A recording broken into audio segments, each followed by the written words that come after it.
They are part of the forgotten during this pandemic, the homeless. And without proper care, they could affect our nation's ability to curb this virus.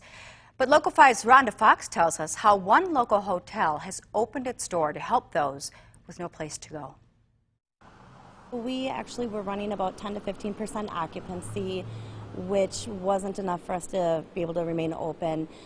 We started looking at some non-traditional ways to keep the lights on here.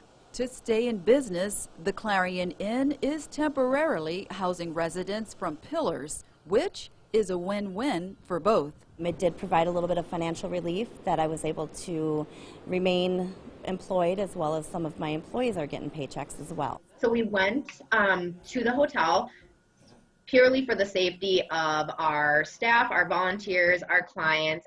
Shelters are meant to provide basic housing for residents, which makes social distancing difficult. We kind of thought through that if one person got sick in one big room and everyone's interacting with each other, there's no way to isolate or anything. That would get a little tricky if someone got sick. Close living quarters and lack of testing make the homeless vulnerable. So the Clarion Inn and Pillars are making sure this silent population receives proper care. We've got gloves for them, masks, anything that they need.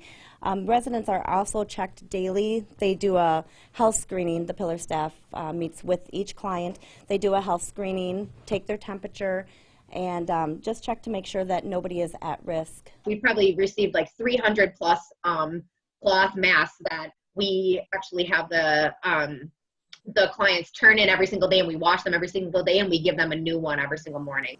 By providing a clean room for those with no place to go during this health crisis, our community is sheltered. We're sanitizing daily.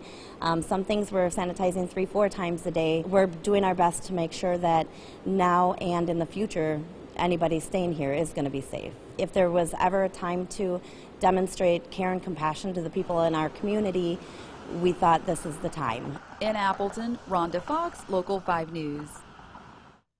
Helping each other out helps us all out. The residents from Pillars staying at the Clarion Inn, and they are welcome to stay there until the end of June.